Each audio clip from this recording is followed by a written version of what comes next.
Hello guys and welcome to Dee's Media World. Today I'll be discussing or really ranting about this film called Dear White People. And it's so bad, guys, that I had to make my whole look reflect how I felt about this movie. So this is a film that I believe came out last year, and it's a film about a bunch of black students at this Ivy League college, and sort of the various problems that each of these students have. I just want to say right now that this review is, or not even review, this idea, this rant is completely spoiled. If you want to see the movie for yourself and then come back and see this review, that's fine. But now that that's out the way, spoilers. So this is basically a film, just to sum it up in a word, I would say this is a film that's all about self-hatred. This is a film that each character hates themselves for a variety of reasons, but it all comes back to some version of blackness. So like our main character, Sam, who you're supposed to be rooting for, she's the kind of politically correct black woman character who's strong and independent and will say no to any white injustice, to the system, bump the system, she's down for the cause character. We find out later on in the film that she really isn't really down for the cause at all, and in fact has her own self-hatred because she's biracial.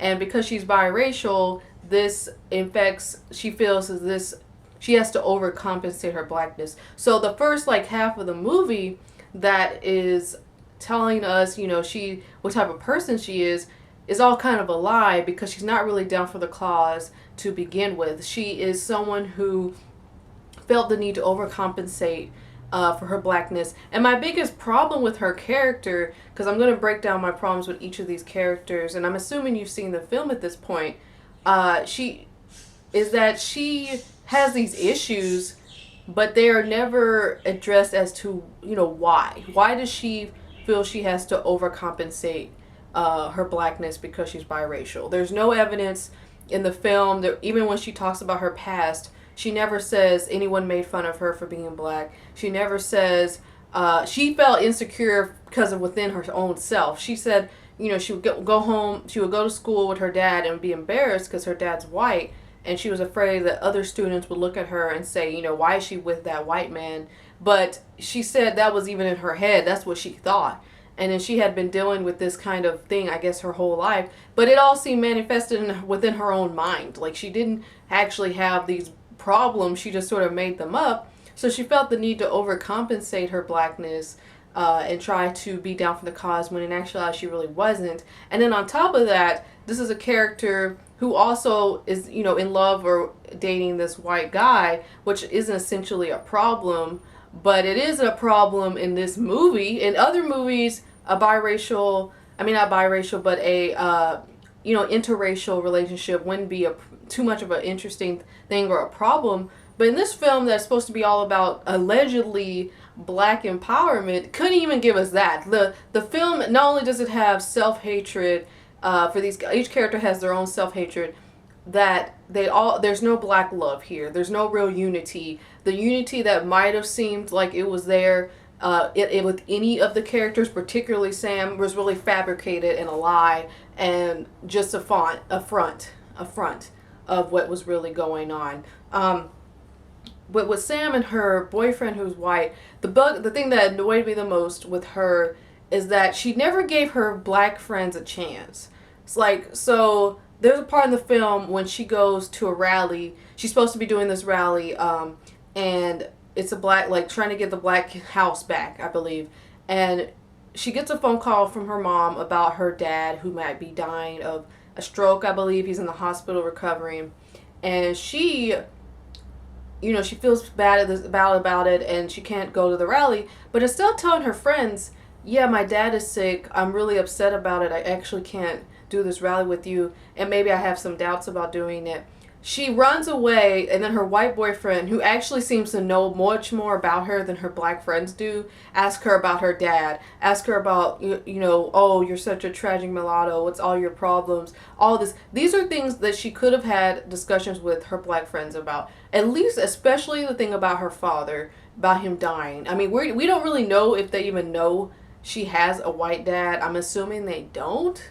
And this whole time they're looking at her when she's with the white guy whose name I don't remember. They're looking at her like, they look at her crazy, not because she's in an interracial relationship, because she hasn't told them anything about it. Maybe they would feel a kind of way if she gave them the chance, but she never even gave them the chance to say anything about or to help her or empower her and to get over the sort of, you know, tragic biracial problems that she apparently has. The next character, I'll probably have to come back to Sam, that is very pointless. This character is completely pointless to me in the film, which was Lionel, played by by the way, the other girl was played by Tessa Thompson, which ironically, they make a joke about, you know, for Tyler Perry films, even though that was actually the first film I actually saw her in, was for colored girls.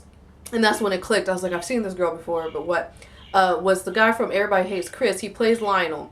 And talk about a pointless character who brings nothing to the table. This is a character who's gay.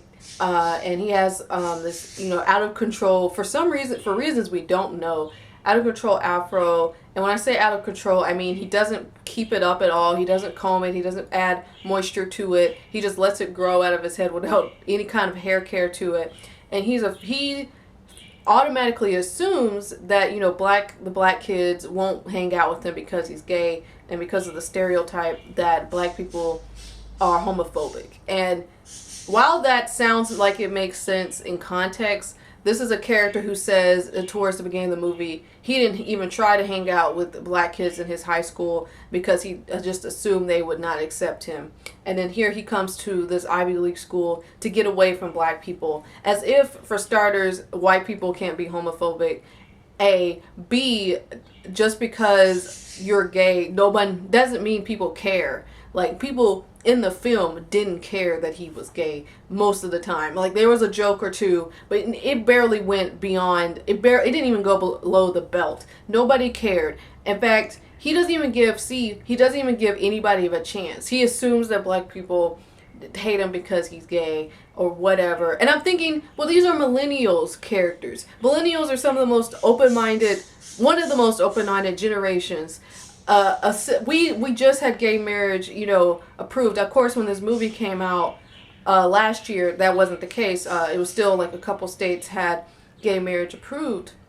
But still, we have like the most open-minded generation, and you're still thinking, oh, the black kids won't even accept me, so I'm not even going to try and be cool with black kids. I'm only going to try to be cool with white kids, and I'm totally okay with white kids using me and my talent to exceed to the next level. And then he's cool being black towards the end because he realized how insane white people can be with the blackface party that they're having for Halloween. And that's what I guess makes him snap. And the reason I think his character is pointless is, for starters, he never really had a problem to begin with, as in a problem from an outside force. Once again, that self-hatred comes back into play, that he hates himself because he doesn't think anyone will accept him. And this sort of goes back to being black and gay. And I know that the director, I believe, is gay and stuff like that. But which makes it worse, actually, because you would think it would have made more sense to write this gay character. Because this gay character is so poorly written in this film that I would just assume someone who's never even associated with gay people was writing it. Nonetheless, the creator of the film is gay. But Lionel is pointless, and he brought nothing to the table. And probably could have been taken completely out of the film, and nothing would have changed. The only thing he does that has any kind of significance is that he tells the other black kids towards the end about the racially charged party with the black face and everyone trying to be black to the insane degree of let's wear blackface and change and stuff. We know these parties have happened in real life, but yeah, it's happening at this school. But that's it. That's kind of as far as it goes with Lionel. Another character is Trey. I believe Trey or Troy, doesn't matter. He's the dean's son. He's kind of like, on paper, he's kind of like every black woman's dream character. He's handsome. He's smart. He's, politically correct. He's intelligent. And he's the guy, when you see him, you're like, oh, he would be, he's someone you might see as a president or see someone as a big name. So you would hope that he would be down with black people, would marry a black woman, have black children. But this is a guy who has self-hatred, within himself when it comes to accepting himself. He wants to be white in the sense that he wants, of course, white privilege. He wants, well, he might not care about his current white girlfriend that he's dating because his father makes him date, but he still wants the same things his dad wants him to have. His dad wants him to be basically a prototype of himself, you know, successful, does nothing outside the box that he drew for him, never thinks outside the box unless it comes to winning and it comes to becoming successful in the right way. And that prototype with the father-son relationship or the parent-child relationship thing, where the parent only sees their kid as kind of just a legacy thing, is one of my least favorite tropes in films. I hate it, especially with a black son and a black father. We see so many negative black son, black father relationships in television. The neglectful dad. In this case, it's the dad who doesn't really love his son literally, but just loves the idea of his son. And I'm sick of it. I want to see, some Will Smith, Jaden Smith, more of that loving son movies, or at least have a amicable relationship. And I hate it. But besides the point, Trey, or Troy, whatever his name is the self-hating character who probably doesn't even realize he's self-hating. The other characters are aware of this. Even Coco, who I'm going to get to next, are aware of this, but he doesn't seem to notice it or care that he basically rather would be anybody else but what he is himself. And this is a character who, he dates a white girl, dumps her simply because he doesn't want to be with this particular girl. But there's this whole thing with the hookup he has with the character Coco, who's also self-hating. And this is how they, once again, throw black love out the window. Because these two black characters who are self-hating people hook up, and that's it. They hook up one night, kind of not totally random, but kind of weirdly. And that's cool. They even have a real conversation about, to be honest, about why they hate themselves. She hates herself. Coco hates herself because of where she grew up, and she hates her name, and she hates the association that she has from being from, I think, Chicago or Detroit or something, and this fear of being like associated with too much blackness and everything. And then he talks about like his dad always wanted him to be these things. Probably the realest conversation that either character had, and not only in the film, but probably in general with each other. But the end of the movie, now for starters, the hookup thing bugged me, because I thought, of course, only a black guy would have sex with a black woman, but he can't actually have a real relationship with her. But then at the end of the film, they just dig the nail into the coffin by saying, like, she goes to him, Coco goes to him at the end of the film, and it's like, hey, you want to, like, basically like, you want to hang out, or, I'm proud of you kind of attitude, a happy attitude. And he kind of pushes her off like, we're in public.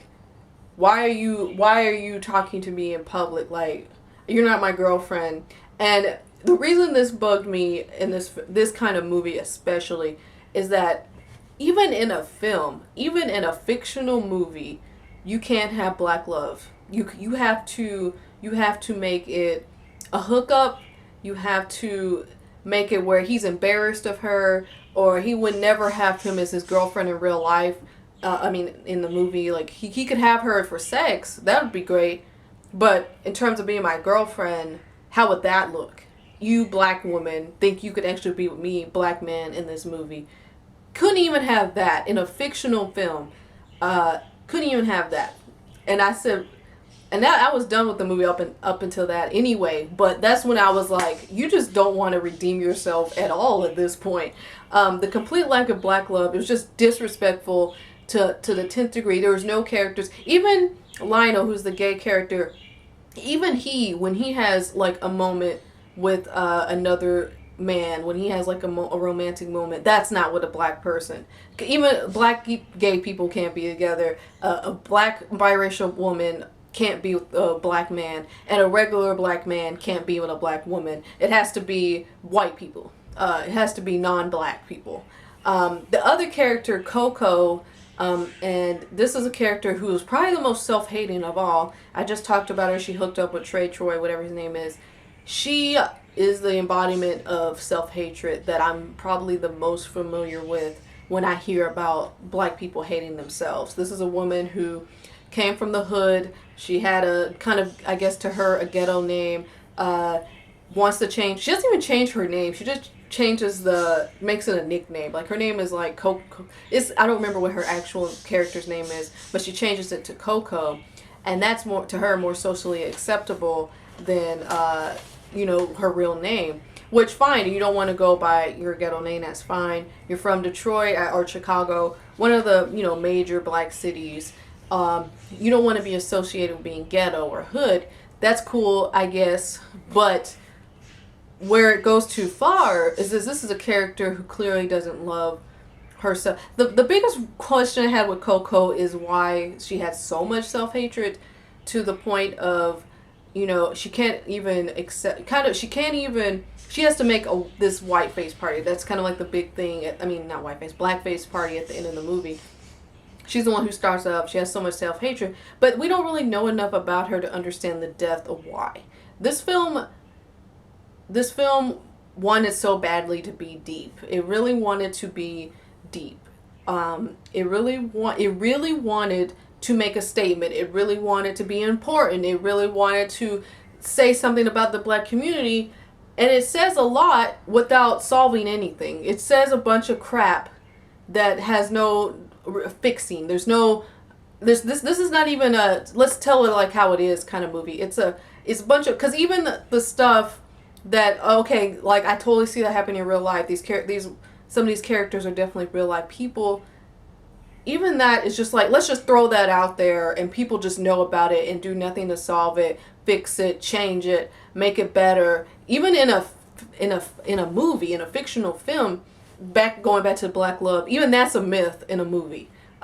In a film, like, because even biracial, we know that the biracial black woman with the white man trope has actually been seen a lot, like in the past 2 years or something. One of the biggest ones was like Scandal, in that movie. I know there's another one, How to Get Away with Murder has a little bit of that with Viola Davis's character married to a white man. There's a lot of interracial relationships, and while that's okay, generally speaking, we don't have enough films, TV shows with black characters with their own race these days. Like in the 70s and 80s, sitcoms with black characters undoubtedly had black husbands, black wives, right? Jeffersons, Good Times, whatever, okay? Fresh Prince of Bel-Air, that's the 90s. There's undoubtedly, Fresh Prince, not to get too much off topic, talk about a show where the main character is a black male and dates mostly beautiful black women. Talk about like a runway of black women on that show. Like each woman he had on there that he would date at some point was like a famous black actress, and then there was no limit to the black love on that show. His parental figures were black people, and they also had such a variety of skin tones that you're not seeing in today. But I'm going to do that in another video. That's another video. Going back to this film, there's so much self-hatred within these characters, and they don't resolve why they don't. The characters aren't pitiful enough. They're not relatable enough for me to feel sorry for them or to care about them. And that's sort of what the big picture was. This film wants to throw a lot of things out there without solving any of them, without making them feel sorry. I don't feel sorry for Sam and her biracial problems. I don't feel, because you're a liar. You're a liar. You are initially a girl who thought she was down with the cause, maybe to the point of lying to herself about it, because that could have been a whole film about a biracial woman's struggle, and then her struggle of feeling black enough in a black community, even though that didn't even make too much sense to me, because if anybody, black people are accepting of biracial blacks. In fact, as we know, biracial black people, and that's what I call them, biracial black people, get usually more love than our typical regular black women, because they usually have lighter skin, they have certain hair type that's considered more attractive. So I didn't understand her struggle at all. She shouldn't have had a problem to begin with. And even the film acknowledges this by no one ever caring. No one says to her, "You're not black enough," to her. Because I don't know if her friends even know she's biracial. She kind of looks biracial, especially when she lets her hair down later on in the film. But it's kind of like, well, how much does this really matter? How much is this really a problem? Or are you just faking yourself out this whole time? And then this film bugged me, and I didn't realize till now how much it annoyed me, because I saw it yesterday, and this was actually in reference to a good friend of mine who, it was actually one of my other videos, the Brazil video, JP, who had told me to see this film, and I had no interest in it previously at all. And I watched it, like, I was like, okay, I know he had said to me that, you know, this film just kind of puts black people's business out there. And I think he described it as like a coon film, a film that just is making white people feel better sort of film. And I had said, okay, I got to see this film. Like 2 weeks later, it's on Netflix. Great, I can watch it, see what it's about, see why, you know, there's this hatred of it. Because I really hadn't heard much about this film. Even when I just heard a lot of hype before it came out. And it came out, and then I didn't really hear anything about it, to be honest. And now I see why. And seeing this film now is saying it just is so pointless, and it hurts the black community. It brings nothing to our community. It brings nothing to the table. It's not a film I would recommend to anyone to see unless you feel like getting pissed off and annoyed. Because even that, my anger I didn't feel angry watching the film, but I was mostly kind of like, what is the point of any of these characters? These characters don't feel connected. Lionel, I said, should have been taken completely out the movie because he had nothing to give. I feel like I forgot a character, but I don't think so. There were some funny moments that I did laugh out loud in the film, but there weren't enough. And it wouldn't have been... This was like a Spike Lee wannabe kind of movie that definitely had none of the talent that Spike Lee has. The cinematography in the film was fine. There was a lot of weird kind of close-ups there in there sometimes. I know one aspect is like when the black kids, because there's apparently a very small percentage of black kids on this campus that it almost seems like we've met every single one of them. To the degree that, I'm going to go back to Lionel for 2 seconds. There's this part of the film where Lionel is, like the beginning, he's like, who should I hang out with in his head, the white kids or the black kids? And the black kids are only one kind of way, which is the very Afrocentric, only talk about black things, black people, and there's nothing wrong with that. But I'm watching this movie, I'm like, well, where are the black nerds? Because this is an Ivy League school. There are not only black nerds, but nerds in general. But you're trying to tell me that there's only one type of black people at this school, and it's the hypercharged, angry black people who only want to talk about racial problems? Because that's kind of hard to believe for an Ivy League school, for a school that has years and years of tradition. I did ask the question of, so why, if all these black kids are so, they're so up on what's going on, allegedly, because with Sam, all so up with racially charged problems and ideas and stuff, and racism in this day and age, why did they go to a school that's so clearly elitist? That's all I felt in the school environment, was how much elitism is in the film. Every character is sort of using another character to get what they want. Let me use Trey. Let me use this white guy to get ahead and get part of his crew or something. Let me let this white kid use me so he can advance his career and hopefully bring me along. Let me use this white guy to validate my blackness, because I'm afraid that my whiteness that I have from my father is embarrassment. Let me use Coco, let me use these white kids to better my vlog, and get on a reality show about racism. Or what was the name of that show? I wrote it down. Blackface White Place was apparently the name of the show. Which, if that was a joke, went over my head because I didn't find that funny. Didn't know what it was supposed to mean.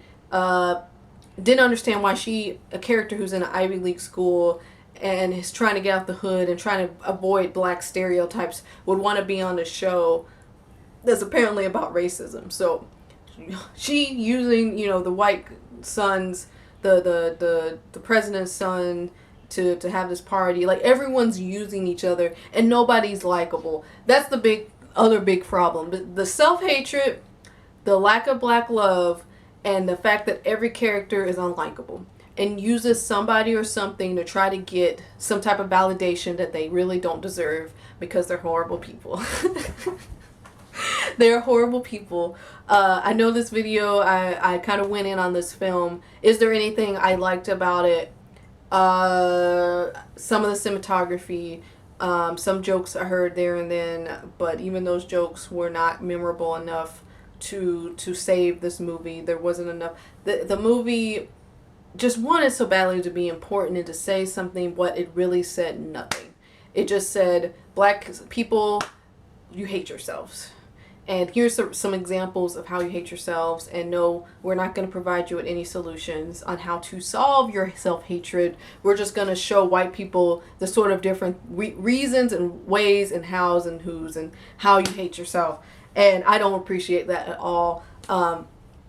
This film actually bothered me more after it absorbed into my brain since I watched it yesterday, because my initial feelings towards it were indifference and coldness. Like, I really didn't need to see this movie, and now I'm pissed off about thinking about how ridiculous this film really was and how it said so much and yet nothing at the same time. But that is kind of all I have to say about it. Dear White People film, which I hate the title of the movie too. That's why I was never interested in the film, because I thought, why are we addressing all these black problems to white people? Why would they care? Why would they care? I want to see a film with black love. I want to see a film where we have some characters who respect themselves, because nobody respected themselves. And essentially, I want to see a better film, much better than this. And hopefully I will soon, because I'll be doing my black movie reviews starting soon. So I'll see you guys later. I really appreciate you guys watching this video. And tell me what your thoughts are on this film. And subscribe. I'll see you guys later. Bye.